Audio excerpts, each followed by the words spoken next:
Welcome to the Explore Words, Discover Worlds podcast from Bradford Literature Festival. The war in Ukraine has reshaped Europe, and the ripple effects are still unfolding. With Russia on the offensive, the far right gaining ground, and Trump's return to the global stage, Europe faces urgent questions about its identity, unity, and future. Recorded live at the 2025 festival, this episode explores the power struggles, political shifts, and global forces that are redefining Europe, and asks who will shape what comes next.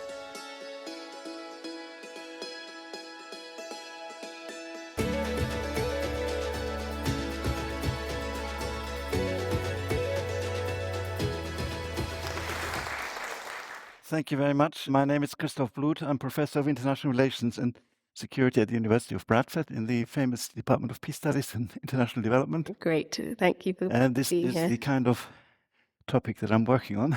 We've got a hungry demand for Europe, so So we can kick off if you like. I'll give you a few thoughts Yeah, please and do. then we can have some discussion. Sounds good. So we've gone through a very peculiar kind of period. For the most time of my career as I work in nuclear weapons policy and international security. I've been working on the Korean Peninsula, but also on Europe. And I'm from Germany originally, so I have a particular interest in that, obviously. And also, I should say that my mother was from Ukraine, from Odessa, a Russian. The points that I want to very briefly make is that we've gone through a very peculiar kind of transition over the decades that I've experienced, which is that I grew up in the Cold War period. And the Cold War period was characterized by this enormous confrontation between two large military powers of different kind, obviously, the United States and NATO and the Soviet Union, which was pretty much dominated by the threat of nuclear war and very large-scale deployment of nuclear weapons. Just think about the fact that during the Cold War, the United States had deployed 7,500 short-range nuclear weapons in Europe, which is more than their total arsenal today. Okay.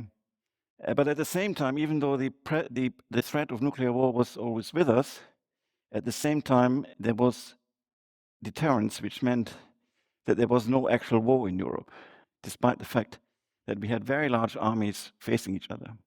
Now, these armies disappeared, first of all, with the collapse of the Soviet Union and the collapse of Soviet military power, Eastern Europe joining the European Union ultimately. The Soviet military collapsed, the Russian military collapsed, and so this intense military threat disappeared. As a consequence of which we have seen over decades now that European states have paid less attention to military preparedness. It's not that they haven't spent quite a lot. In fact, Europe as a whole spent a lot more than Russia over the decades on the military and has very advanced military equipment, fifth generation mostly. Russia's military equipment today is mostly old, although they have some very, very modern equipment as well, but most of their equipment is still quite old. But what has happened since then is that the efforts to integrate Russia into a common system of security in Europe in a peaceful way began to some extent successfully, but ultimately has failed. And the position that we're in now is that Russia is dominated by an elite and by a leader, Vladimir Putin, who is seeking to re-establish some kind of Russian empire. And the first step to doing this is to reassert control over what was known as the former Soviet space. And Ukraine is the most important part of this because the Russians don't really believe that Ukraine is a separate country. And that they were utterly astounded when Ukraine actually wanted to go independent as the Soviet Union dissolved. And they've never quite accepted the idea that they would lose over control over Ukraine. And when Zelensky was elected and Yanukovych had to leave the country, that is when Putin realized he was losing control over Ukraine, and that Ukraine might actually become part of the West properly. Not necessarily militarily, because the efforts by Ukraine to join NATO were actually rebuffed to quite a large extent.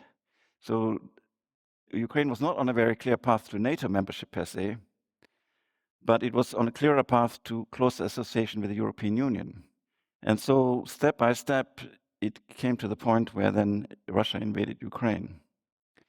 So what this means is that the global world order has changed, and we are still trying to understand exactly how it has changed. because on the one hand, we have a Russia which is now clearly hostile.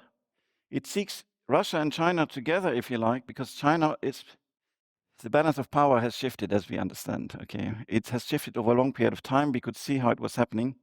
China was very much the junior partner to the Soviet Union during the Cold War period.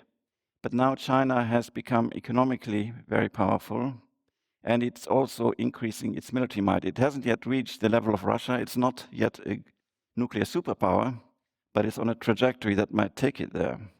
And so what that means is that we have China and Russia who want to reconfigure the international system in some way.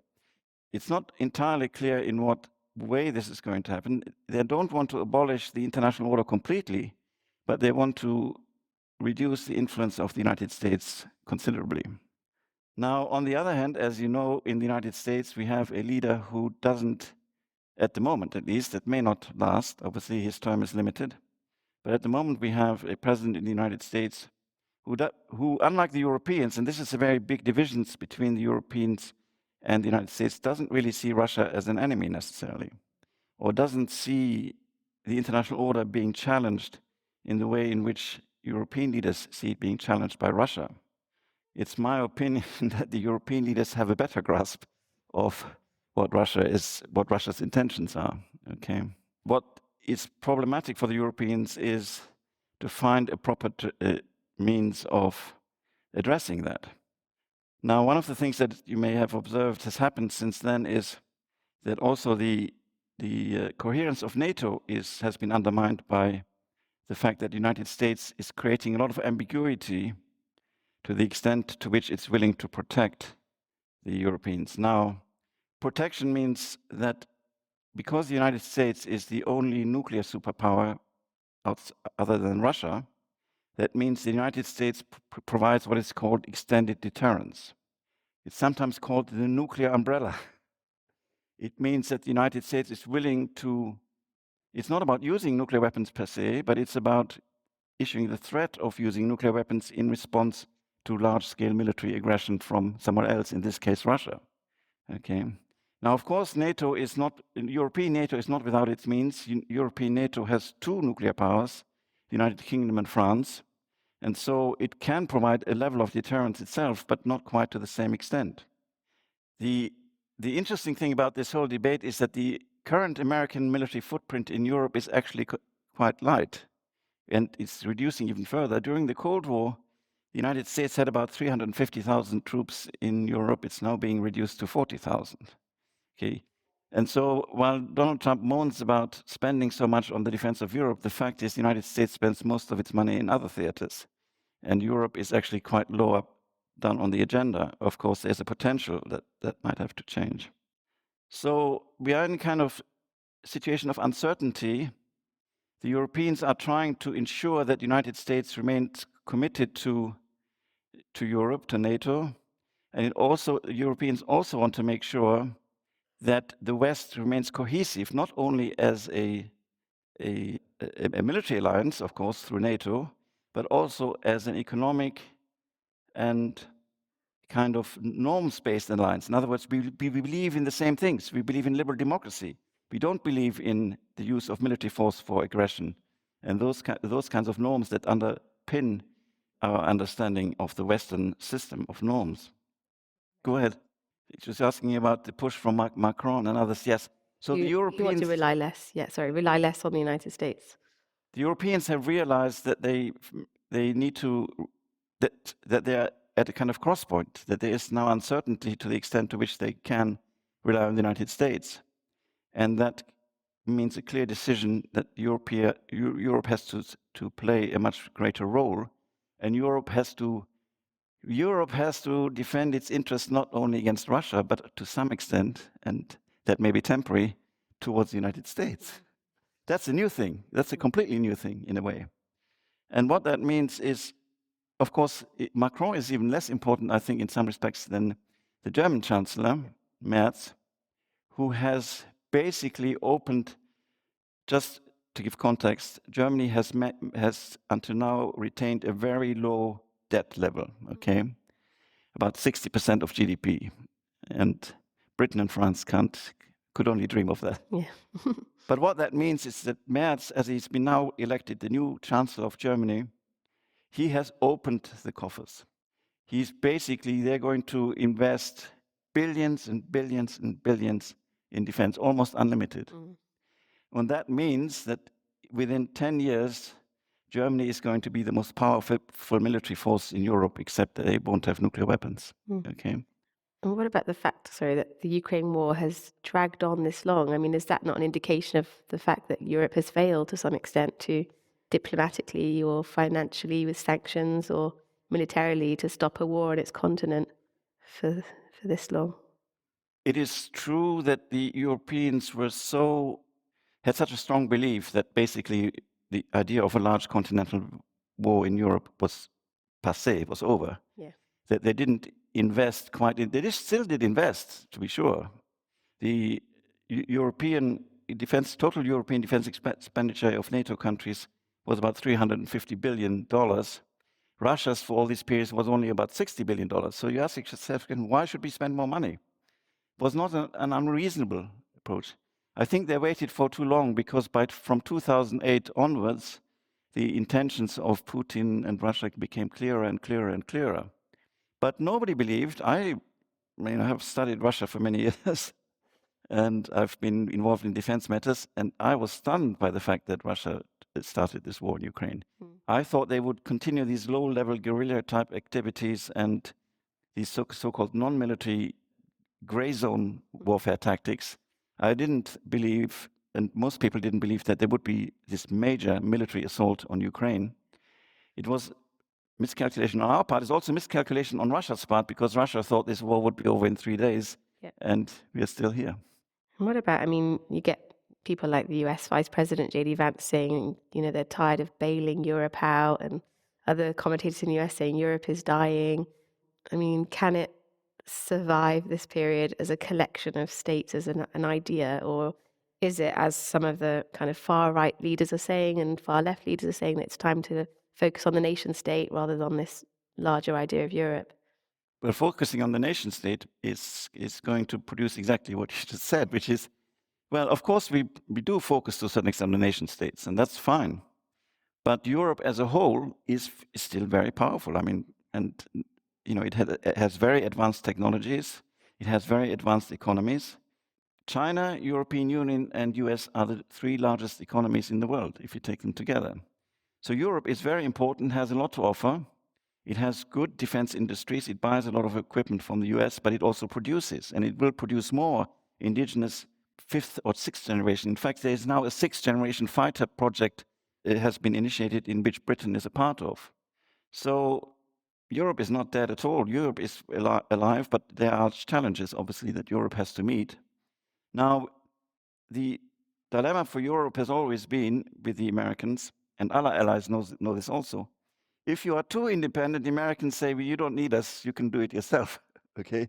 If you're too weak, then the American says, you're not doing your part. So this is the kind of tension that has existed ever since the end of the Second World War. The United States itself doesn't meet these targets at the moment, and it certainly doesn't contribute that much to the defense of Europe. But leaving that aside, I think Trump is one source of pressure. I think the main source of pressure is that there is a perception now that war with Russia in the future might be a reality. That hasn't existed before. Okay, if we go back to even 2014, there was no idea that there was any likelihood we would get involved in a major war with Russia, potentially. And so the idea is how we can reestablish deterrence. And the main focus at the moment is to meet the deficiencies in the ammunition stockpiles, in the training of personnel, and the deployability of personnel. So one of the dilemmas I see coming in the future is if Germany at the moment is very weak militarily because of neglect. We all know this. But if Germany becomes the most powerful army in Europe again, people are asking, and the Germans at it again? So that might raise doubts in the future. But don't mistake it. It's not just because of Trump. It's because of the way in which Russia has conducted itself and its ambitions, that the Europeans are very, very serious about becoming a potent military power in collective, not individually. There's always a mistake to look at just one country. Collectively, NATO Europe will become capable of deterring Russia, I think. We talked about Trump and NATO. Perhaps we could talk a bit about the far right and how the growth of kind of nationalism is shaping the new world order in Europe. Yes, so this is a very serious potential internal problem. Again, looking at Germany, the far right has become quite powerful. Fortunately, in the German system, in the British system, it's quite difficult for them to get control because of the electoral system. In the German system, it's also difficult because the parties can only govern with coalitions, and what has happened for now is that all of the other parties are determined not to work with the far right. The question is, how can we address some of the underlying grievances that fuel the far right movements? And how can we achieve a level of social justice so that those who are not very well off will believe that they gain something from being part of a liberal democratic society? And that's really quite a challenging task. Yeah. It's a huge project, isn't it? Okay, I think we're ready to take some questions. What do you think? You ready? I'm ready. Yes. Where shall we go? Hello? Hello, you can hear me good. I've got two questions, actually. I don't know if I can ask two questions, but the first one is, do we really still believe that Europe is a liberal democracy? That's the first one. And second one is, why would Putin want to invade Europe or to become a military power in Europe when he's got so much already on his hands with Ukraine? I mean, if you go on social media, I know we're all, dubious about social media, but Putin is off and on speaking directly to the Russian people and to actually lots of people around the world. And he says he has no intention of doing that. And there is no reason. He has all the resources he has, and so on. So my question is really, why would he involve himself in such a huge thing to invade Europe or to be a force against Europe when actually what resources would he need from Europe? What would be the point of that? Okay, I'll start with the first question, which is a very big question. Yes, I believe the European states, including the Central European stage of the former Warsaw Pact and Western Europe, are largely liberal democracies. We have some issues in Hungary, for example, that we're all aware of. And we have other tendencies in Poland, and Poland is still a very loyal member of the European Union. We have issues in some of the countries. And we have issues about accountability through the European Union, okay? So these are very complex issues, but nevertheless, first of all, I strongly believe in liberal democracy, and I do believe that liberal democracy is still alive and well in European countries. As for the ambitions by Putin, we have some clear insights about his imperial ambitions to re-establish Russia as a great power. And the first step to that is linked with the countries that used to belong to the Soviet Union. Some of them are in Europe, in the European Union. So at the margins, I don't believe that Putin will invade Britain. I think that's implausible for many different reasons. One, geography. Two, Britain is a very powerful country, and Britain is a nuclear-armed country. So I think that's completely implausible, but that there could be military operations at the margins, that he might want to destabilize the Baltic countries and the countries from the former Yugoslavia, the Balkan countries. That's already in progress, in fact. There is destabilization already going on. And that the sphere of influence of Russia, it's trying to establish what's called a sphere of influence. Now, that's an old sort of international relations concept.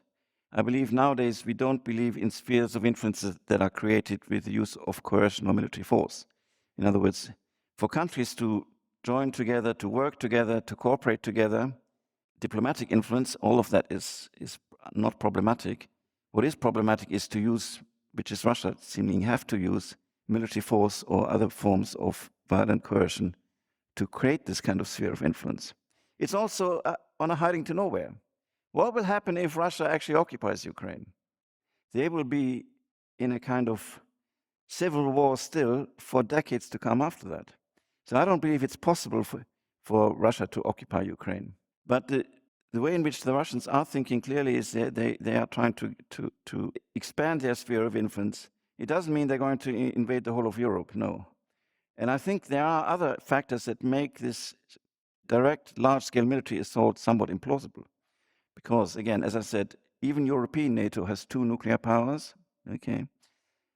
Fighting Europe is not the same thing as fighting Ukraine. I mean, the Europeans do have very, very advanced weapons. They have fighter aircraft. They have the most advanced fighter aircraft that Ukraine doesn't have, okay? They also have more air defense systems and so forth. There are deficiencies, clearly. We are aware of this. But that would be a completely different thing. So I think perhaps some of the pronouncements you hear from political leaders at the moment are a little bit exaggerated. I think the purpose of these pronouncements is to motivate countries to build up a more sustained conventional deterrence force. And that in itself might be important because deterrence is designed not to fight a war, but to prevent a war. But I think I agree with you that we have to keep the risks and threats in proper perspective.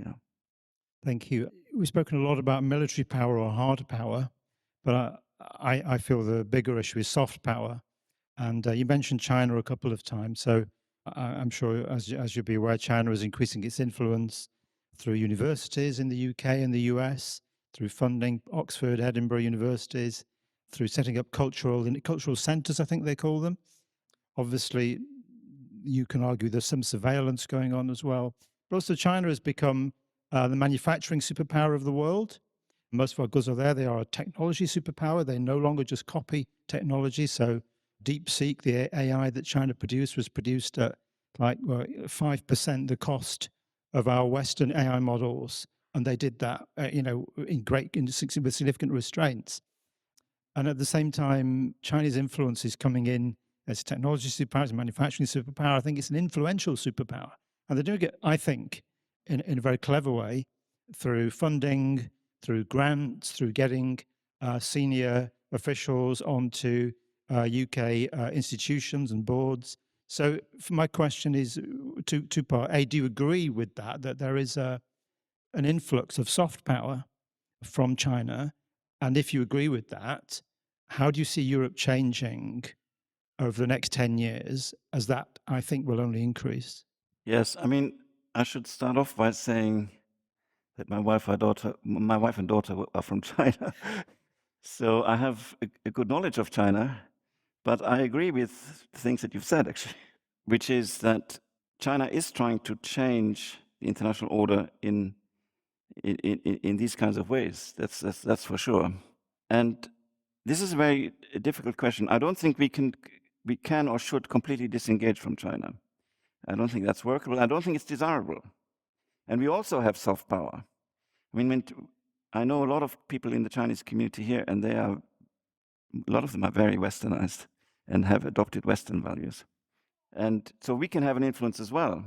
But we need to be careful. I mean, we need to be careful about illicit methods used by Chinese authorities to put surveillance on their citizens in this country or other Western countries. And in terms of technological cooperation, again, there are various issues such as making sure that they don't steal our technology, which they've done in the past, and maintain. We cannot disengage completely, as I say, but we disengage on some levels. So some levels, for example, high-end AI and computer technology that's being used for military purposes, we put limits on what can be exported to China and so forth. And we need to keep a very close eye on the machinations of Chinese authorities in these countries with these cultural centers and with these so-called Chinese police stations that apparently seem to exist here to surveil Chinese people in Western countries. So I think this is a very tricky approach, and governments need to formulate clear strategies to deal with these various things, also cyber attacks and so forth. These are very, very complicated issues. There are also military issues involved, because as you know, China is putting military pressures in these so-called territorial disputes in the South China Sea, and the United States Navy is patrolling the area, but there is a question whether enough is being done. We have the AUKUS now with the purpose of providing deterrence against an attack on Taiwan. Taiwan is going to be a very problematic issue because the pressure from China is increasing on Taiwan. And there's also pressure on Korea, which is very Korea won't talk much about China because they don't want to be seen as being an American stooge attacking China, but they're fully aware that China is a serious security problem for them as well. And so it's a mix of kind of strategies. We can do political engagement, we can do economic engagement, we can draw the line on various things. I mean, for example, I don't know what you think of Boris Johnson, but his effort to limit the involvement of Huawei in the development of 5G technology in the United Kingdom was probably a very wise step. And so it is important to have friendly relations with China, but also draw very clear limits. Yeah. Hi. My question predominantly is a part of Europe itself. Of course, you looked at countries like, Britain, you talked about Germany itself, but I'm more talking about smaller countries. We're living in a multipolar, region that is pretty much getting more fragmented as we talk right now. And my question asks is in the terms of how do small countries in Europe, in an ever-shifting world of global politics, hold up in the security, in the sovereignty, and also the sides that they're going to take as well. Now we have, you talked about China itself. We've talked about China. When I went to Beijing, the predominance of Europe was pushing into Beijing as well. So it's working both ways. But also these small countries are now looking at these big national players, worldwide players. How will these countries hold up in the next few decades to come? Yeah, so I don't really see any much difference between a choice other than to create alliances. The interesting thing, I think, is that in Europe, the smaller countries are actually doing quite well. I mean, we see the Baltic states and Poland. Maybe Poland isn't one of the smaller countries, but the Baltic states doing enormous and amazing work in terms of rebuffing Russian efforts of influence, building up their military forces, maintaining their relations with the European Union and NATO. If you look at other parts of the world, if you look at the Far East, obviously what you have is a kind of, some people have described it as a kind of bipolar situation between the United States and China. A lot of these countries don't want to be just beholden to China, but they desperately need Chinese money. At the same time, they are open to arrangements with the United States, but they don't want to formally enter into an alliance with the United States. And so for now, at least, that is kind of a system that seems to be working for some of these countries. And we can see Vietnam, for example. Vietnam is China's neighbor. It clearly feels under threat. I remember one time, this is about maybe 10 years ago, I was in Vietnam giving a lecture on the Far East security, and I talked about what at that time was the Chinese doctrine, the peaceful rise of China. And everybody in the audience laughed when I said that. And that to me was a clear indication of how the Vietnamese feel about China. But at the same time, they have to have a good relationship with China. But they also are building a strong relationship with the United States. So they're kind of trying to balance their position as best as they can.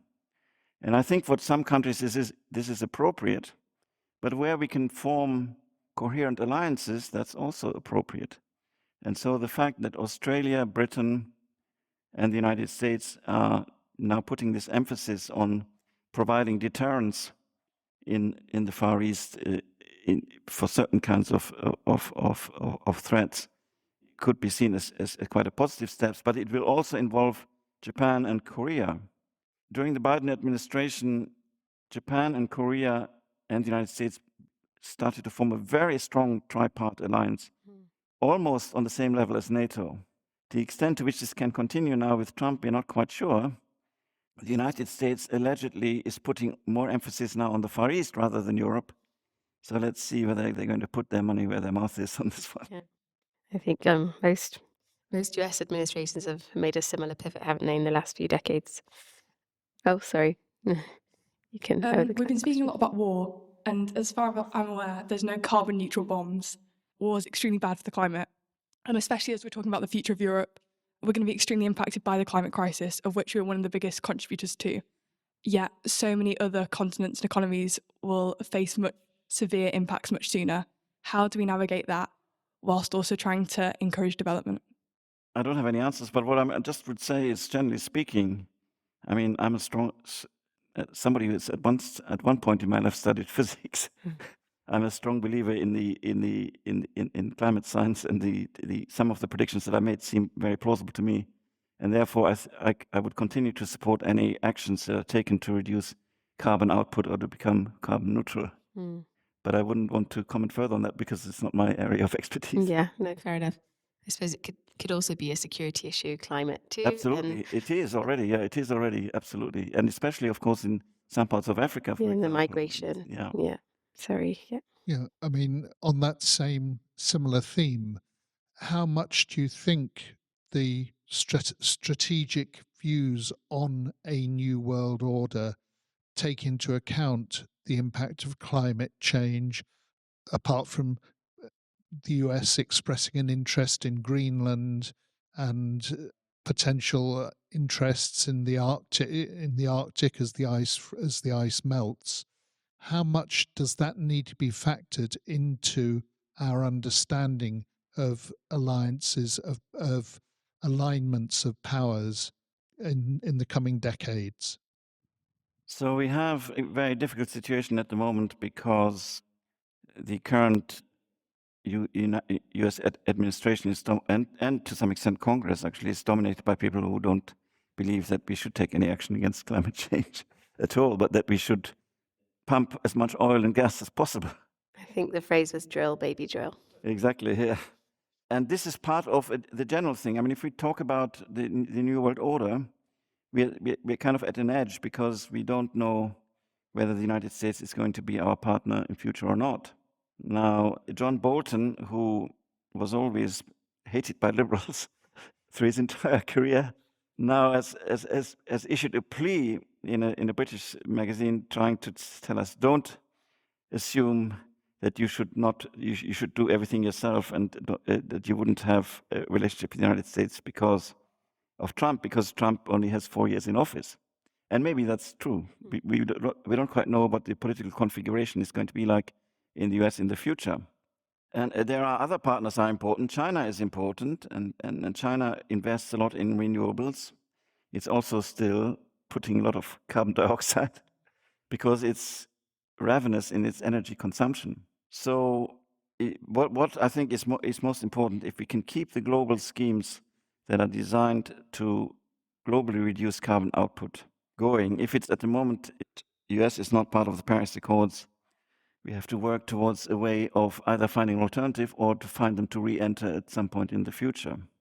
I wish I had a clear answer for how to proceed with this question, but I think the policies the European states are pursuing are generally quite positive, and there's still quite a strong commitment, and even in this country, although if you read conservative newspapers, you might find a lot of derision about net zero and so forth. Anytime I analyze those articles in detail, their arguments don't hold up really. So give Miliband a chance. I was just going to add as well, I guess sometimes climate change will find you anyway. So in the United States, they're constantly having to deal with, floods and hurricanes, and right now the Texas floods. And I wonder if it will end up being that people look after their own neighborhood. So we saw the floods in Spain last year, and I wonder if it's just that the countries will look out for each other rather than this huge international approach. But I'm not an expert, I'm just positing. The problem is obviously that whatever one country does can be negated what another country does. Yeah. I mean, environmental action is really something that requires global leadership. Yeah. And we don't have this at the moment quite the way we had it in the past, but that doesn't mean it can't be reconstituted. Yeah, and I would also advocate for local action as well as global leadership. Sure. Yeah. My question, thinking about the New World Order, is how do you think what's going on in the Middle East fits into the changing New World Order? I mean, not just the Israel-Palestine issue, but Iran, but also different situation in Syria now to how it was. The whole collection and the change in power that's going on there, in terms of how that fits into the New World Order, and perhaps stretching it a bit, the future of Europe. Yeah, so this is a very difficult and complex issue because we have many various geopolitical actors in the Middle East, and there have been very deep enmities and conflicts in the Middle East for centuries, basically. But what has happened now, obviously, is that, well, Israel has, well, if you want to put it this way, Israel has been sort of accepted as a liberal democracy in the Middle East, and in fact, the only liberal democracy in the Middle East. Some of the actions that have taken place with respect to Gaza, and I'm the first one. I actually visited Israel a few months before this event happened, and I have to say that it was a wonderful visit. And I have a very close colleague who is an Arab Israeli, and who is very conscious about the issues of the Arab population inside Israel. The way in which Netanyahu has responded to it, and if we look at the policies, of course, that preceded all of this, raises a great deal of issues about why the ethics, if you like, of this kind of conflict. And we are very unclear what the plan is for the future for Israelis and Palestinians to live peacefully together. And at the same time, we've had this conflict with Iran. Now, Iran has always seen itself as a separate kind of center of power in the Middle East. But it's been in conflict, of course, with the Sunni Arab states as well. And so what we really want to see in the Middle East is that there is some kind of settlement between the Sunni Arabs and the Iranians, and that the Iranians had been seeking to undermine other states, Syria and Lebanon in particular. So there is at the moment no leadership really that is designed to bring a proper settlement in the Middle East forward. The attack on the, if you want me to briefly talk about the attack on the nuclear. Yeah, I mean, I was just going to say that in keeping with what you were talking about earlier, it seems that Europe is increasingly defined by how it reacts to other countries. So China, US, the Middle East, the impact that it has on it. I mean, is that fair? I mean, for example, the last time the Middle East was a big issue to Europeans, it was the Syrian conflict and the migration of people across the Mediterranean Sea. So it seems like Europe's, the way you've painted it, could arguably be quite passive in response to the Middle East or the rest of the world. Is it time for for Europe to have its own voice on such big issues, or do you think it will continue to side with America or China or Russia? There have been times when the Europeans have been very active. I mean, the JCPOA, which Donald Trump abandoned and which led to this whole crisis, the JCPOA was the nuclear agreement, which was concluded with Iran, where Iran eliminated almost all of its fissile materials and some of its so-called illicit activities beforehand, in return for getting some of the money that had been frozen since the Iranian Revolution in the United States banks. That was concluded primarily by the Europeans. There was enormous European leadership in bringing this about.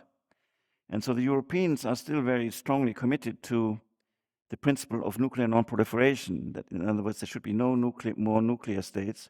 And in fact, currently all countries that don't have nuclear weapons have signed on to the non-proliferation treaty. So that's a huge success so far. That's being undermined. I mean, if you think about it, if you look at Ukraine and Iran, what is the consequence of thinking about the actions by Israel, America, and the United States? We have to have nuclear weapons. This would never happen if we had nuclear weapons. So it seems to encourage nuclear development rather than stop it. I personally do not believe that this and we can only go on the limited information that we have, obviously, that this attack on the facilities in Iran has permanently destroyed Iran's nuclear ambitions. I also don't believe that Iran was in the process of building a nuclear weapon. I think what they were doing was they were using enrichment as a way of getting leverage over the United States, and that backfired very badly, as we can see. This strategy didn't work. Whether there is now a decision taking place in Iran to ultimately build a nuclear weapon, I'm not sure. Nobody knows. But one has to see at the context and the possible consequences of action, and not just saying, okay, we hit these facilities, we destroy these facilities, so the problem is solved. Unfortunately, that's not the case. Yeah, that's a very good question. I mean, I think China certainly, in its immediate geographical area, it wants to reduce the military influence of the United States. It wants to regain Taiwan. It wants to get control over this area of the South China Sea, which it claims is its own.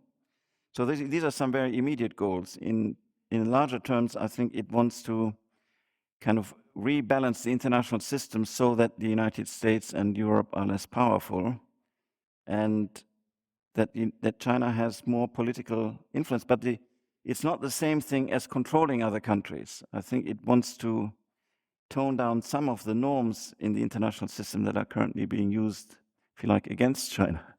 So it's kind of a rebalancing of power, the creation of a multipolar system. It was this was already mentioned. I don't think it's a very good term, because polarity implies having power over other states.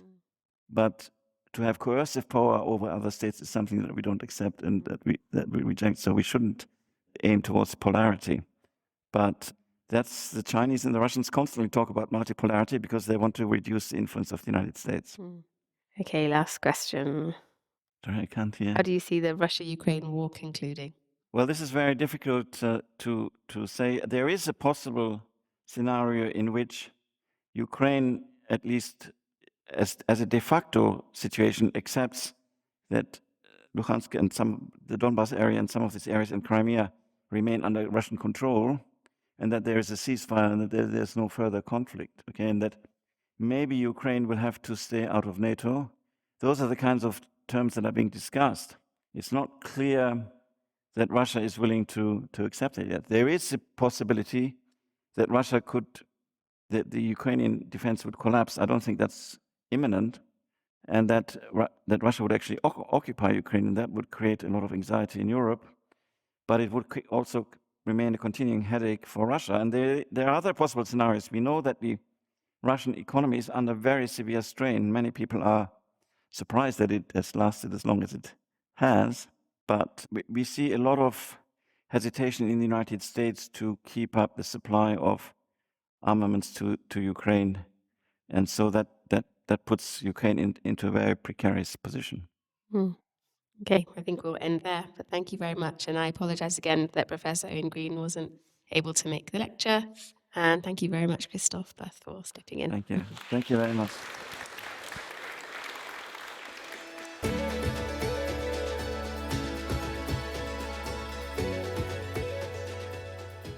Thank you for joining us for this episode of the Explore Words, Discover Worlds podcast with Bradford Literature Festival.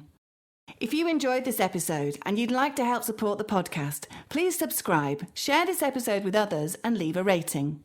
Mark your calendars for the return of Bradford Literature Festival, Friday the 3rd to Sunday the 12th of July 2026.